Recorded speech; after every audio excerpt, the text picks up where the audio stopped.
Hi guys, welcome. Another video helping me documenting my, continued battle with choking phobia, whereby I use exposure therapy to help myself, feel better and be able to eat and be able to not have this fear of choking that I've been developing for years and years.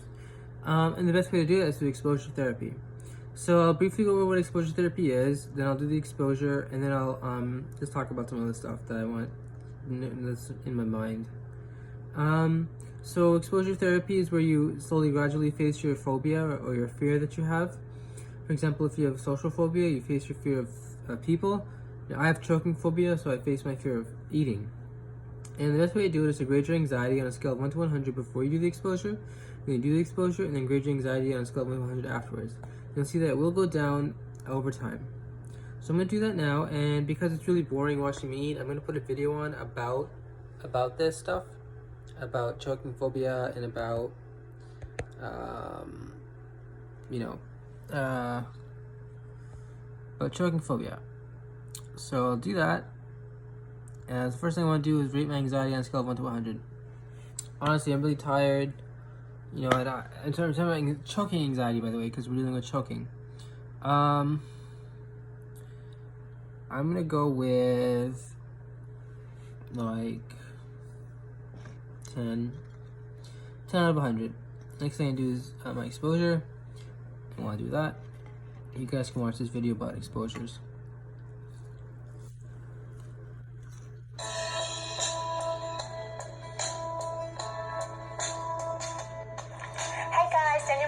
Here, welcome back to another week of my vlog.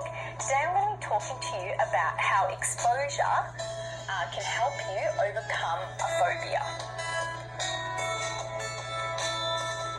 So in short, a phobia is when we have this intense anxiety towards something specific, okay?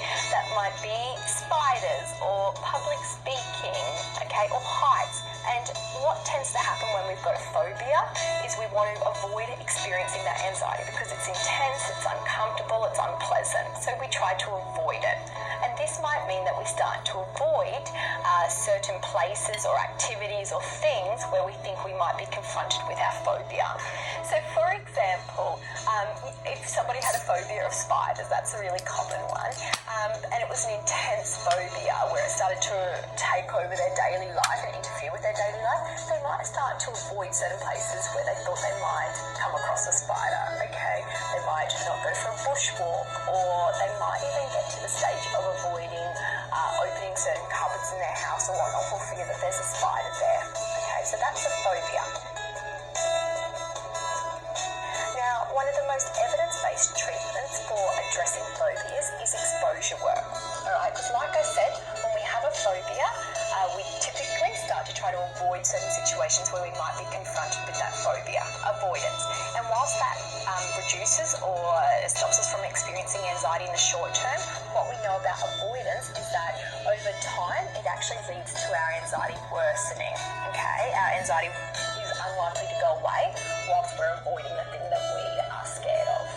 So exposure kind of turns this around, all right? It starts to look at exposing us to what we're fearful of gradually, step by step, until we're not fearful of that anymore.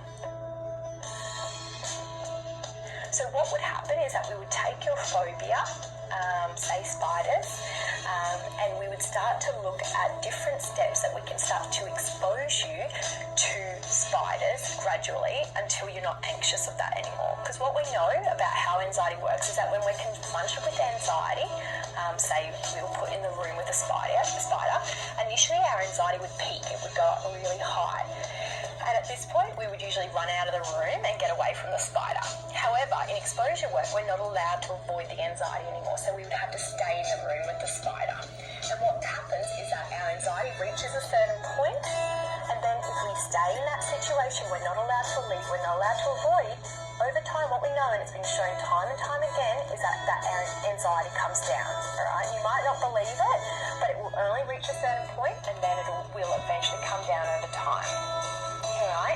And then when we're confronted with that same situation again, our anxiety will go up again, but maybe not as high this time, and then it'll come down again. And then the next time it'll go up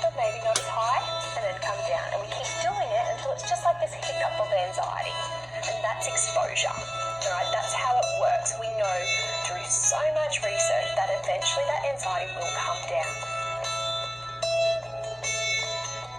So what happens is with exposure work, we do it gradually. So we take your feared thing like spiders and we start breaking it down into smaller steps, less anxiety provoking steps. So what's your 100 out of 100 anxiety? And then we break it down. Okay, what would be about a 90 out of 100? What would be about an 80 out of 100, 70, 60, 50, 40, etc., etc. And it might get down to the point where the first step, which is around a 40 out of 100, it might be looking at the picture of a spider. Okay, and then it might be holding a picture of a spider, and then it might be seeing a dead spider in a jar, and then it might be holding the jar with the dead spider, and then it might be having a live spider in a jar, etc., until we get to that point of 100 out of 100. So we break it down into smaller steps, and then we start down at a manageable step. It might be sitting around that 40 out of 100 step. Maybe it's holding the picture of a spider, where it's like we know that you're going to get anxiety, but it's not going to be terrible, awful, and horrible. It's going to be manageable. So we would ask you to start there. And then we would do that work with you. So we would sit with you with the photo of the spider until the anxiety passed. And then we would get you to repeat it over and over again until it's not anxiety provoking anymore to hold a picture of a spider. And once that happens, when it doesn't cause you anxiety anymore, then we'd go to the next step. And then we'd go to the next step. And then the next step. And by the time you get up to the top of the triangle, the top of the exposure hierarchy, that 100 out of 100 won't be 100 out of 100 anymore, because you've overcome all these other steps. By the time you get to there, it's just a small step again to overcome that. And then once you reach the top, then you no longer have that phobia anymore. And that's basically how exposure works. It's really evidence-based, lots of research behind it, and it's the primary treatment for phobias. So I hope you found that useful, and it's helped you understand exposure and what it's all about and how we address phobias. But that's all for this week. I'll see you next week. Bye for now.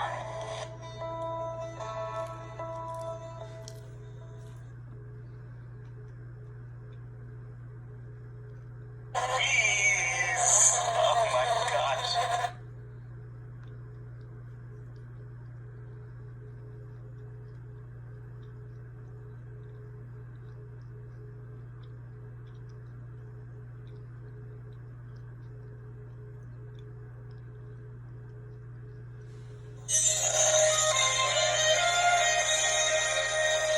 Well, welcome back. On Monday it was rats, Tuesday it was buttons, and then this week one's cured clouds phobia. Well, today is the turn of Lisa Wainwright, a mum of one who lives her life terrified of dogs. My phobia is dogs, these really small yappy tags or really big rounding tags. Really just any dog. Just the thought of them just makes me really upset. At last, you can cure your fear of flying naturally. But even your best friend might keep this simple new technique a secret. Now, discover why and start feeling relief in the next 10 minutes. Welcome, my friend. Nigel Normanton here from Yorkshire, England. You know, millions have already stopped their suffering with this unique new energy therapy. Now, in this short video, you can try it for yourself, so you too.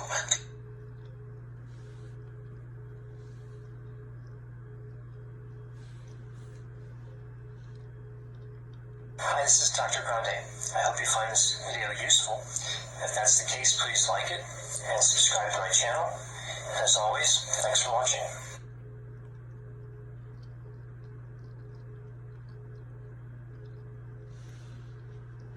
Hello Zoe, how you doing today? I'm good, how are you? I'm doing well, thanks for asking. I know that the last time we spoke, we talked about spending today's session working on units of distress, these different levels, these different exercises that cause increasingly more stress around the specific phobia you have. And I know you mentioned it related to a dog. I didn't get a lot of information last time about how that kind of all formed, so I was hoping we could start there with what happened that made you afraid of this dog. Sure. Tell me about that. Okay. So I've had an issue that started about when I was a little bit younger. When I was about 10 was playing outside all the time, and my neighbors had large dogs that were always in their yard. They would always be outside running around, and we were separated by a fence. And if I was playing outside or like kicking a ball around or doing anything with a friend and I had to go after the ball, it would be near the fence, and especially if I wasn't looking, I would be leaning down to grab a ball or just have my back turned, and they would come up, they would be really excited, and they would jump on the fence, and I never would be expecting it, and they would always startle me, and I would always feel this sense of fear and uneasiness around them, and so I've kind of always been a little bit more uncomfortable around dogs since all of that happened. And how old were you? I was about 10. About 10, you mentioned that. Yeah, Okay. yeah. You're around 10. Yeah. And they would startle you, would you like jump? Yeah, it was like a whole body reaction, I guess, because I wouldn't ever be looking. I wouldn't know that they were coming, and then they would just be up against the fence, like barking and jumping, and I felt like they were gonna jump over and try to get me. And since that time, you haven't been a big fan of dogs? No, not really.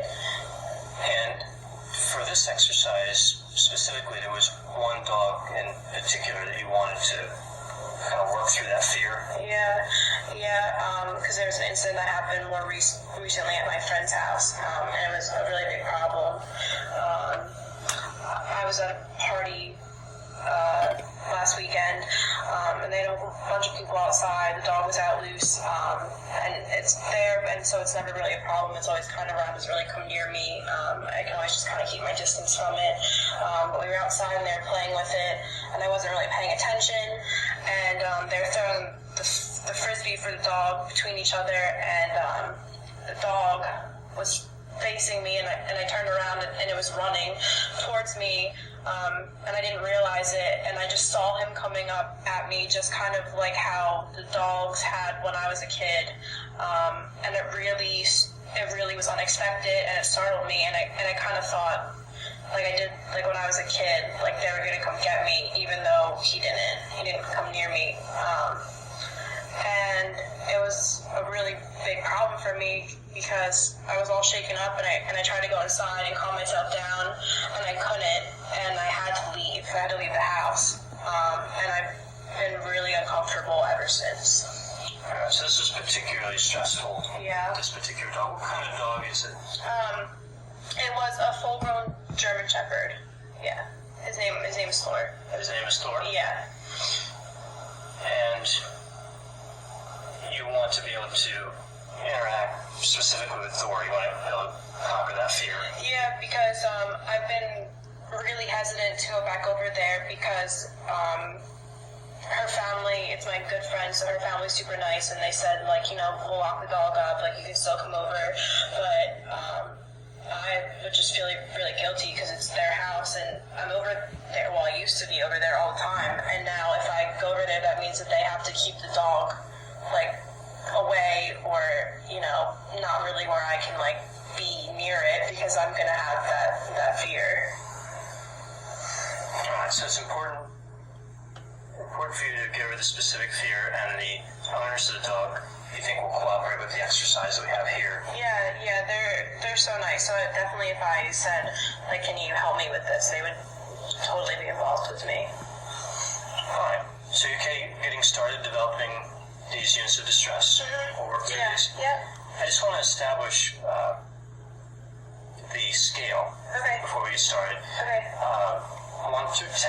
Okay. 1 is like really mild level of distress, and 10 is like when you're in person with that dog, like he's just standing there with you. Okay. So 10 would be a lot of stress, the kind of anxiety and panic you described earlier. And 1 would be, you know, it registers on the scale, but it's really minor. Okay. It doesn't bother that much. So I'm going to list these different exposures, these different activities, and if you can, rate them from 1 to 10. Okay, I understand. Does that make sense? Yeah. So we're going to build like a hierarchy of these different levels of distress. Okay. Now, if there's any of these activities that or exposures that you just don't want to have any part of, just say that. That's okay. Okay. Alright. But if you think there's something that you could tolerate at some point, let's go ahead and put them on the scale and rate them. We can always take them off later. Okay. If you think of any others, mention them and I can add them to this list. Okay, perfect. So I'm going to start with what I believe is the lower levels of distress, like the activities that are associated with lower levels of stress for you in this dog, like for you in your reaction with this dog.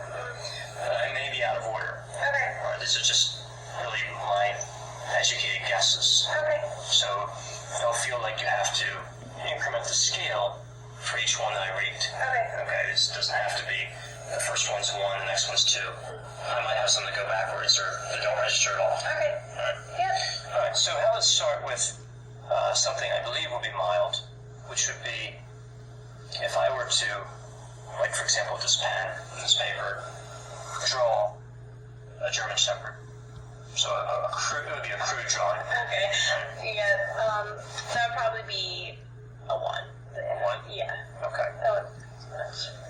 How about if I took a picture, like with a cell phone, of a German Shepherd, but it was out of focus, and I showed you that picture? That would be probably a 3 or a 4. That would be a 3 or 4? Yeah. What if I took a picture that was of any German Shepherd that was clear? That would probably be a 5. Yeah, if I could see it, that would be a 5. So any German Shepherd, clear picture, Yeah. would be a 5. How about if I took a clear picture of Thor? That would be a 6. That would be a 6. Yeah. What if I took now I'm going out of order here a little bit.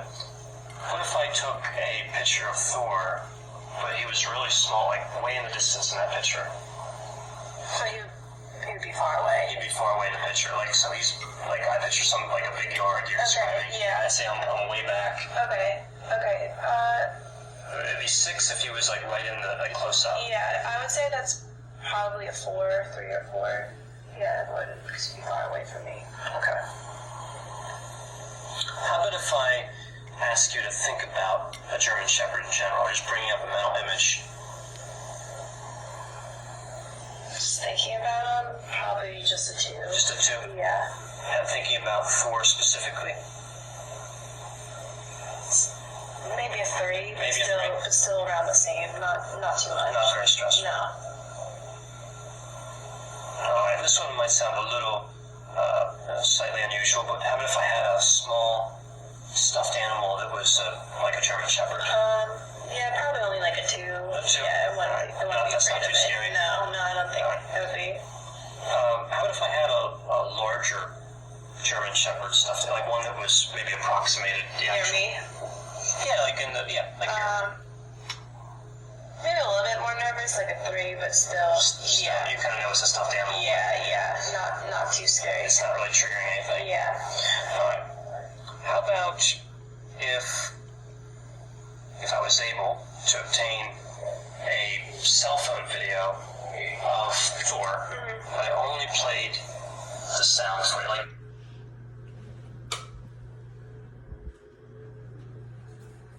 Yay.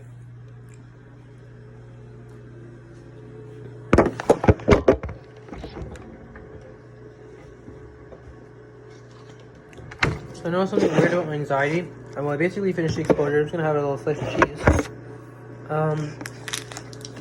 This idea of so my anxiety went actually went up, and then it went down.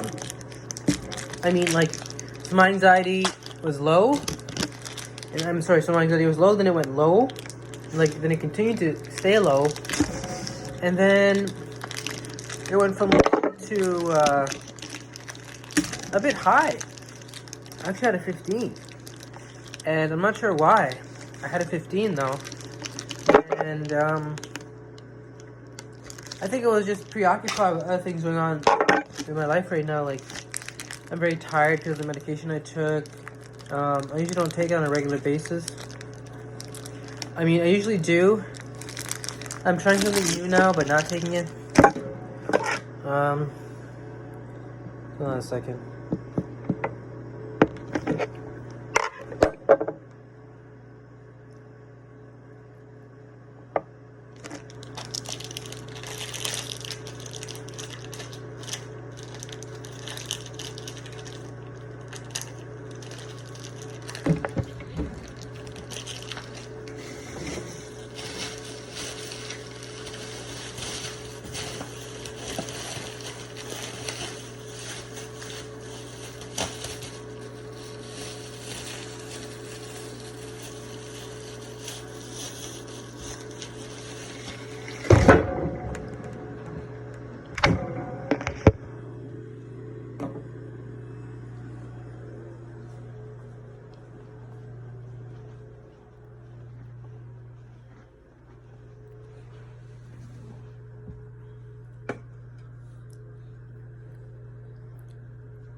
5. A 4 or 5. Yeah, with the sound or no sound? Just the sound.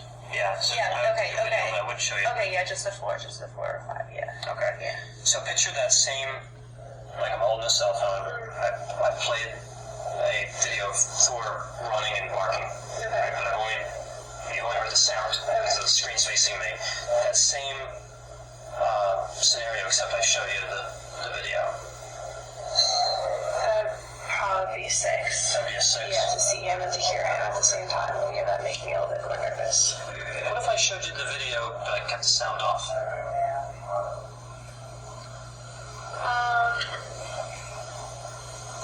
Probably 5. 5. 5. Yeah. All right, so it'd be a little less stressful. Yeah. Without the sound. Yeah. Okay. So now I'm going to move to units of distress that I think are going to be a little higher. Okay. All right. So again, if you want A, B excluded, just say that. If you want me to stop because it's getting, you're becoming fearful. That's okay too. Okay.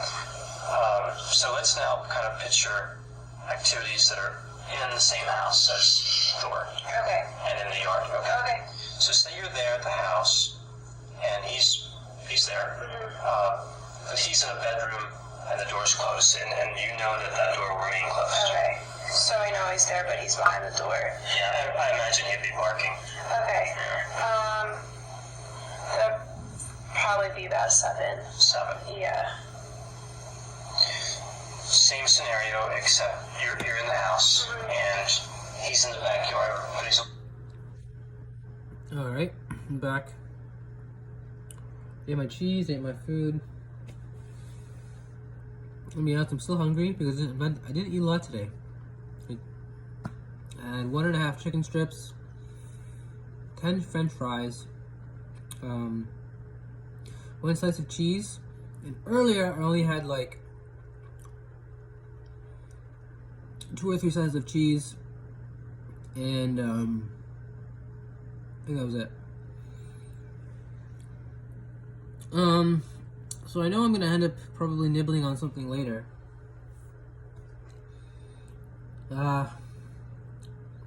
Maybe, not sure. Probably go to the store, get a chocolate bar.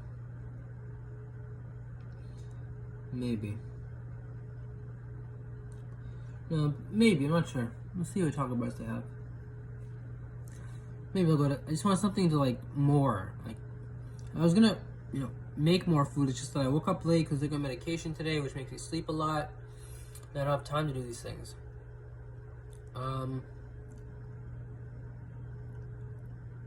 So let's comment. Well, went from a 10 to a 15, then kind of back down to a familiar territory. I don't want to say the exact number because I may be confused calibrating my anxiety here. I just want to say that I went from a 10 up to a 15, then went back down to a number which I think was a 10. I'm going to say tentatively it's a 10, hesitantly as a 10, probably the 10-9 range. Okay? That's the natural feeling I usually feel. So what we're going to do is, I'm going to talk about the videos we saw, and I'm going to talk about what I figured could be as important as enough. There's still some more to go with this CBT video, the last one we're watching, of the dog phobia. Basically, I think the rest of it, I can kind of see where it's going.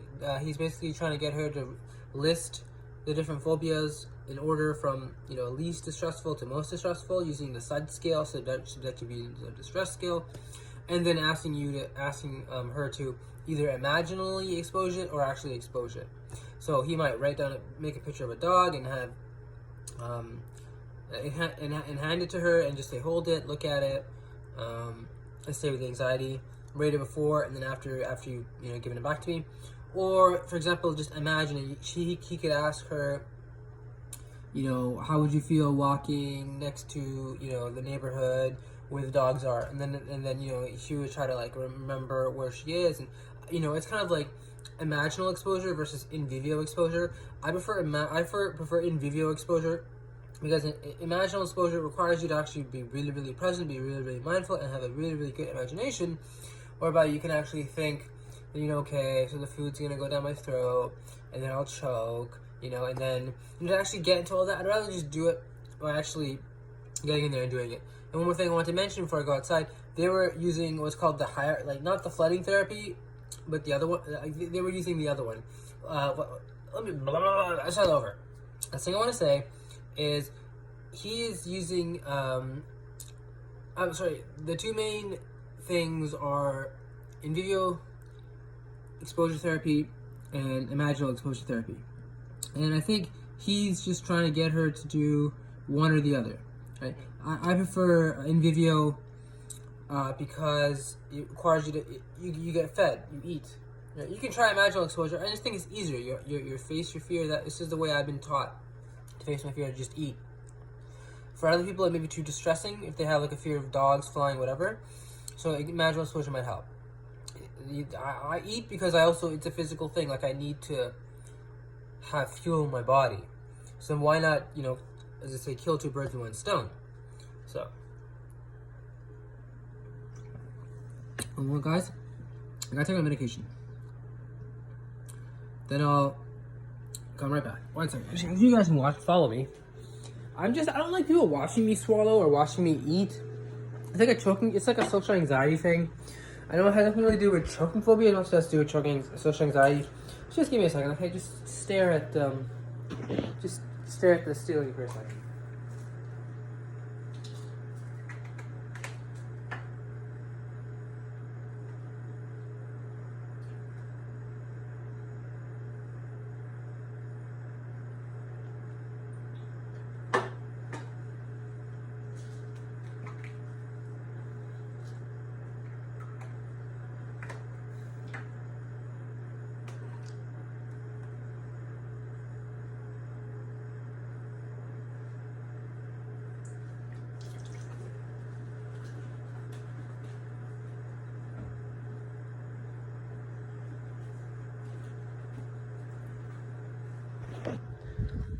All right, guys.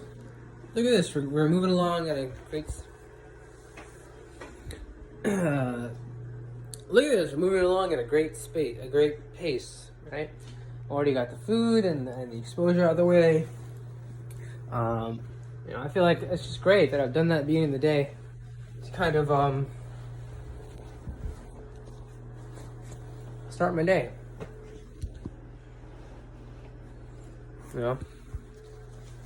Start my day. All right. Let me just go upstairs.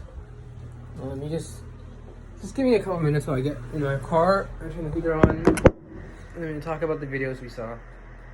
Honestly, I'm not sure if I have anything else to talk about. I know I do. I'm gonna try because these videos are kind of short now.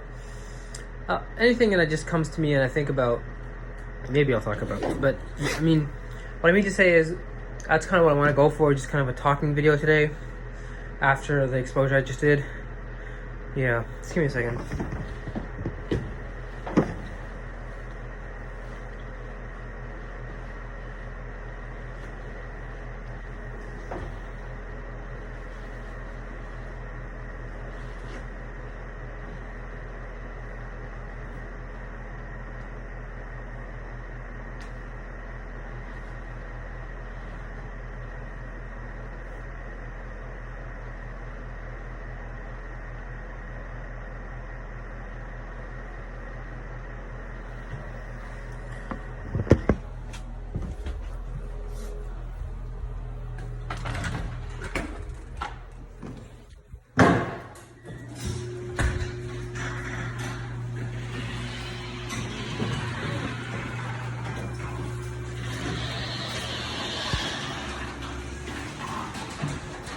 Where are my keys?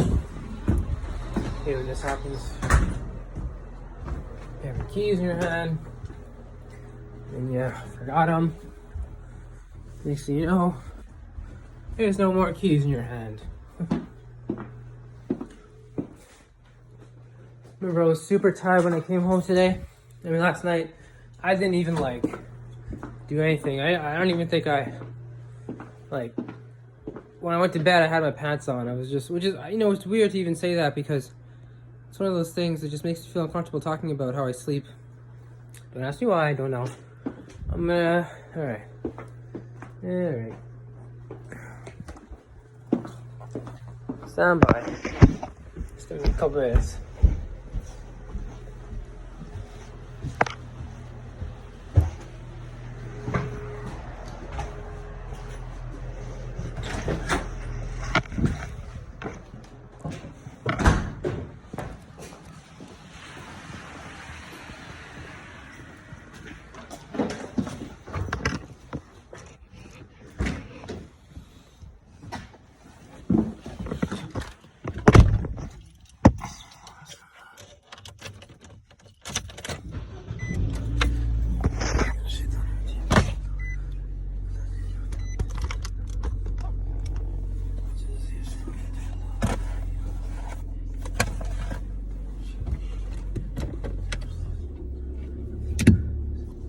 Okay, so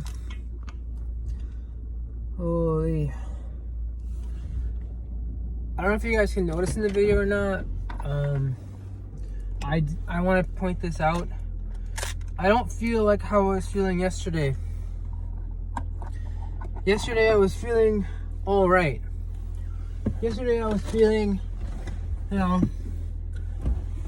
okay. And then I take this medication and I feel like very tired, very fatigued. So let's talk about this medication.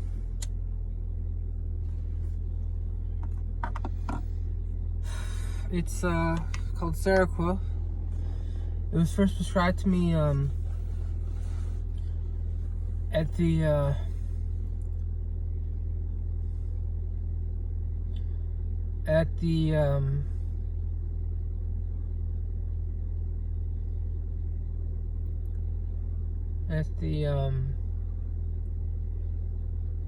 gosh, I think it was first prescribed to me at the mental health unit of the hospital when I was briefly hospitalized.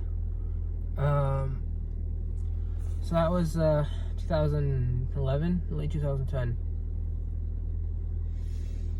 And you know, when I first started taking it, I did feel some relief from the voices, from the hearings, from, you know, the I don't know what to call them.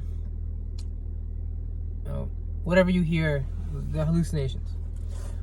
And then I realized that I ended up getting really tired a lot. I have a lot of energy. And I felt like I was gaining way too much weight. Like all I was doing was just eating. A lot of eating.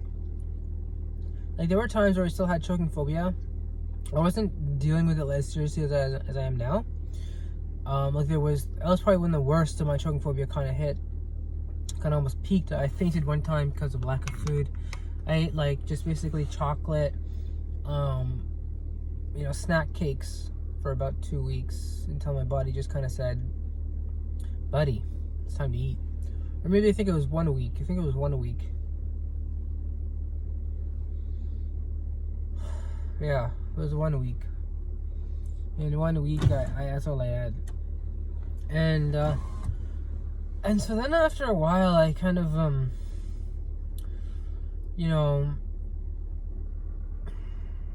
and learn more about the dangerous side effects, like how some people kill themselves when they take some medication, how some people have suicidal thoughts when they take some medication, how some people might develop diabetes when they take this medication, and the whole list of side effects is ridiculous if you read the list of side effects.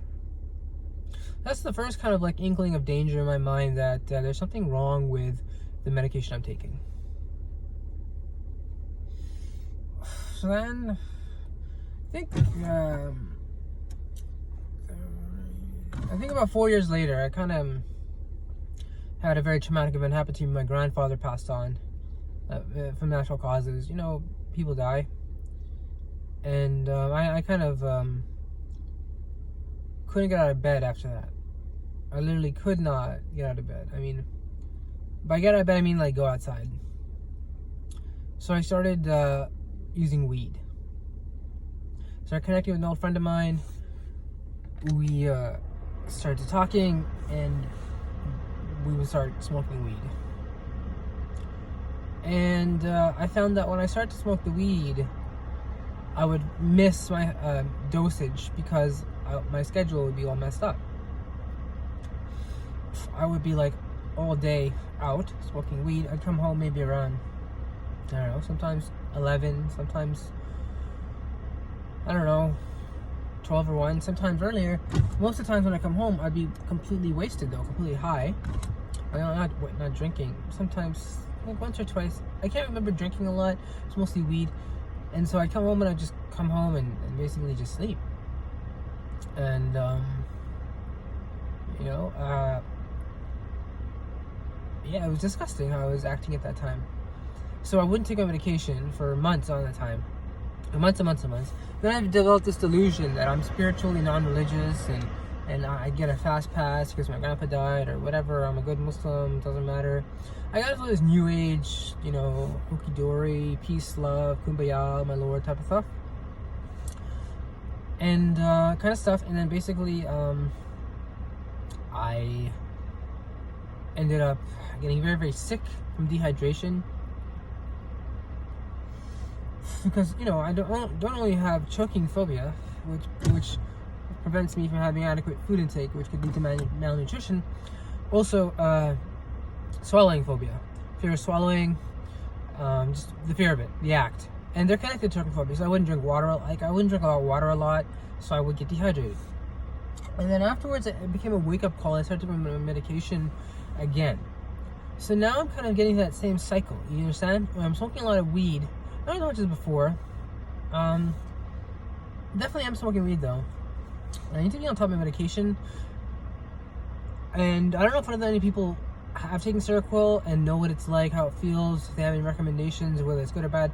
They can write in the comments if they like. I know though I have to take it. I think I've come to the realization I need to take it on at least semi-regular basis because the hallucinations, I don't know if they're necessarily dangerous. They're definitely distracting and annoying. Right, you'd be just living your life and you'd have some new hallucination, double thinking you, saying you shouldn't have thought that, you shouldn't have said that, you shouldn't have, felt that way. You could even I can even think the same when I'm out with people. It would be like you'd be doing something and they would kind of guide you to what to do, tell you to what to do. And I guess that's, okay, whatever, go with it. It's just, to a certain extent, it kind of messes with your sense of reality because, you know what I mean? Most people I know don't hear voices, so. And of course, the side effect is you take it. I took it around 10, 30, or 11, I think.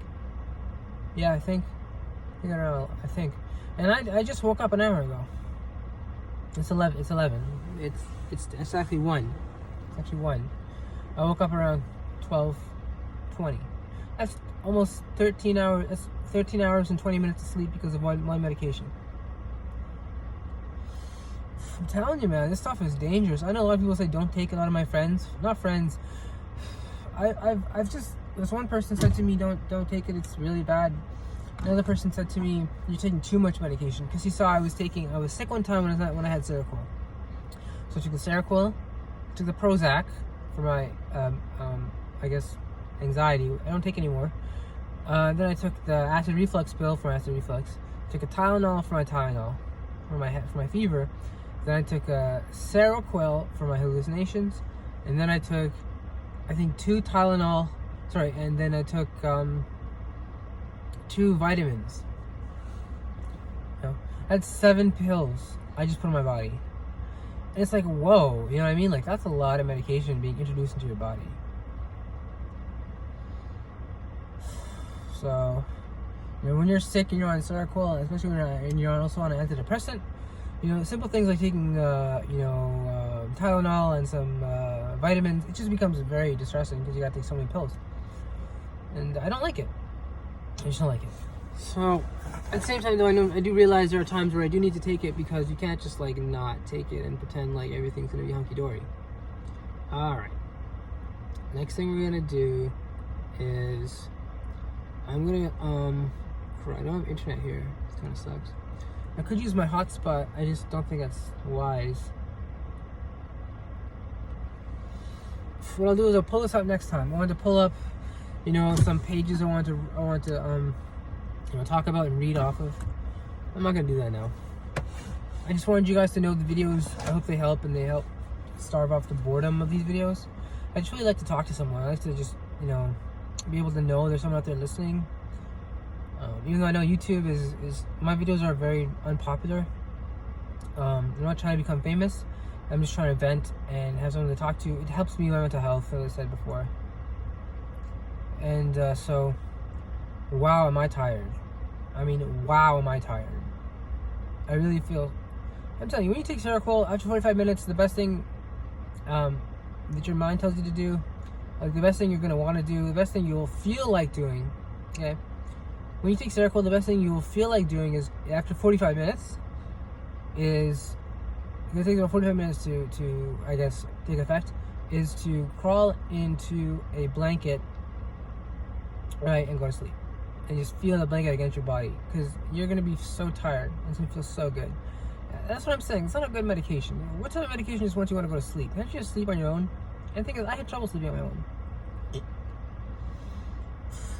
I had trouble. First, especially with hallucinations. I thought to myself, that's kind of my worst fear. How am I going to go to sleep if I'm hearing this stuff? Right?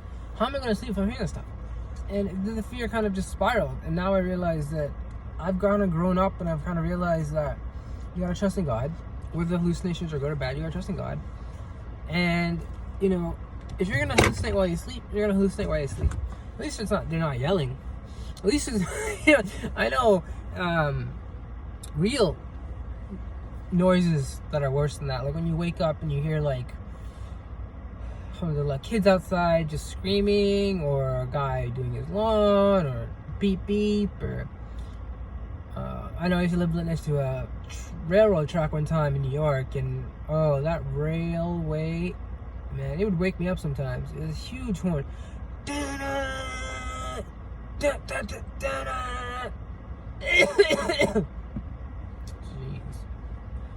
Allah, alhamdulillah. That noise just, it was so annoying. I'd hear it so many times every day. It was a good house. I liked the house. Just the noise is horrible. Here, when we moved to Mississauga, a suburb of Toronto from New York, I was very amazed at the lack of noise. It was more, I thought, oh, it sucks. We live next to an airport. Then I realized airports are not as bad as railroad tracks, because railroad tracks, you know, you got the honking. Planes don't honk. I don't know if planes have a honk feature. They probably do. It's like up here somewhere, right? So it wasn't that bad. I got used to it. And then when I moved here, even when I was in Saga, we lived next to school, and there was a lot of fights and yelling, and I got used to it. Here, I live next to a school too. It's very not as loud. It's pretty quiet, you know, compared to New York, where you live next to a railway. No, I don't think anyone here lives next to a railway. Some people do. It's just mostly commercial businesses. So I wasn't really a big fan of that. Alright guys, let's see. I want to keep it around 15 minutes. So what else should I talk about? Yes.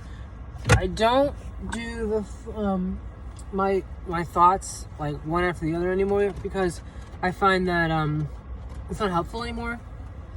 I think it's more helpful to just stay with the anxiety and stay with the exposure and not do anything to get you anxious. I mean, do anything that would like not make you face the exposure. You should just face it, stay with it, type of thing. It's a tool you develop. I'll give you an example.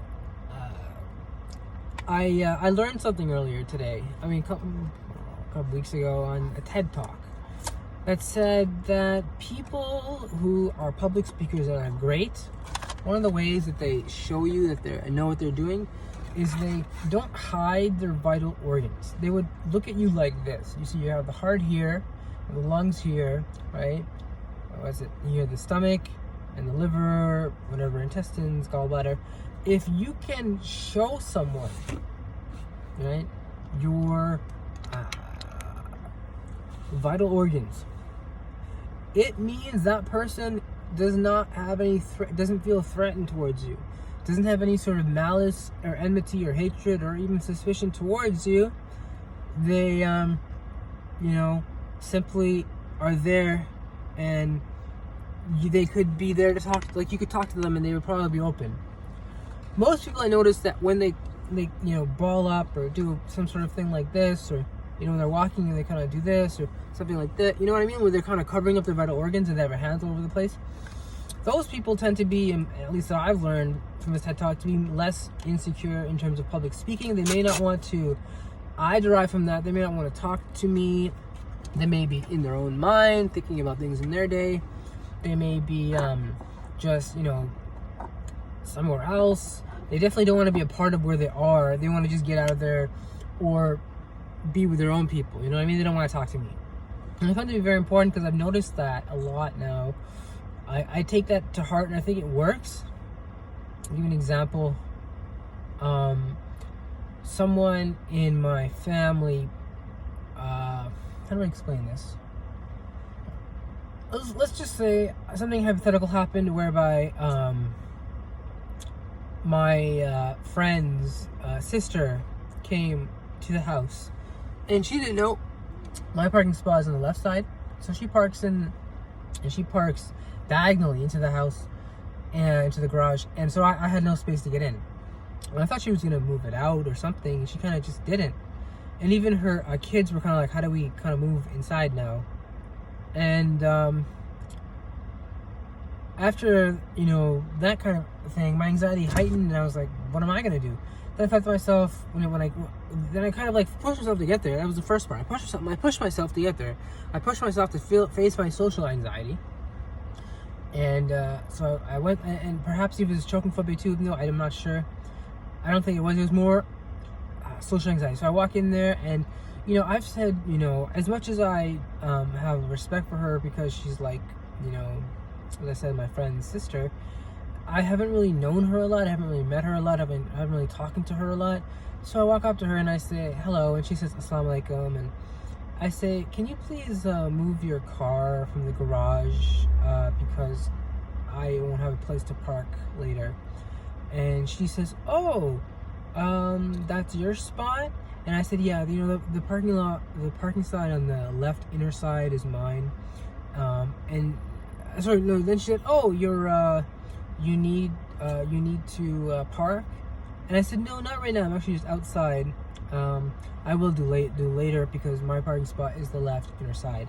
And then she said, oh, okay. And she turned around, got her keys, then she just turned around, covered her vital organs, and then I left. And then she said, oh, okay, I'll move it. And I said, thank you, and I left. And she moved like 5 minutes later. And I find it very interesting because it kind of like made me feel like I'm standing up for myself, because I believe she's kind of like thinks it's okay to kind of push me around because maybe I have mental illness, or I don't know what, what I mean? Like, we don't know each other. And also, my friend who I usually hang out with, him and her together, he's out of town. So it's kind of like, she thinks she can get away with these things because, my friend ain't here. So I felt very, very good because I wanted to stand up for myself. I think people with social anxiety should stand up for themselves more and not let themselves be treated like doormats in dirt. I don't like it. I don't like being treated as like a doormat in dirt, someone who can just be pushed to the side because he has an anxiety disorder, and therefore he's like, if he can't hack it, if he can't keep up with it, then it's too bad. And I understand I have made faults in my life, and I also understand that I'm not very close with my friend's girlfriend, and those are things I'd like to work on. It's just it's gone too far now where it's just like, we barely talk to each other. So and I'm using the friend's girlfriend as a pseudonym for the real people. So let's move on from there. I've been 15 minutes on to here. Alright guys, remember guys, went from a 10 to a 15 back down to a 10. Yeah, it's great, it's progress. And I think the 15 was only because, honestly, I woke up late, so I was pissed off my OCPD, and the stand medication was so tired. So I'm gonna start taking it probably, I want to say once every 10 days, 3 times a month. I think I can get away with that. And remember, I know people say don't take it like that because it messes with your side effects. I'm gonna run it past my family doctor. Actually, I'm not. I'm just gonna take it 3 times a month because I think it's an overdose what they're giving me. I think I could take 50 milligrams a day. That's just what I'm gonna do. And then if I start feeling weird side effects, I will talk to my doctor. Like, I do feel sometimes like this huge, like, just weight on me. Like, I can't move. It's very, very difficult for me to move after I don't take it for a couple of days, and then I take it. So I'll see. We'll see. I can't see myself taking it every day anymore because, for the love of goodness, I wouldn't get anything done. if I took it every day. I'll be honest, I felt like I was like on drugs when I woke up today. I felt like I was like, you know how they give you drugs for operation or surgery? I thought I was on that because I couldn't move, and it was just so hard for me just to get from my bed to the bathroom, let alone set up a video and make a video and eat. Alright guys, I'm gonna end it here. Remember guys, stay with it.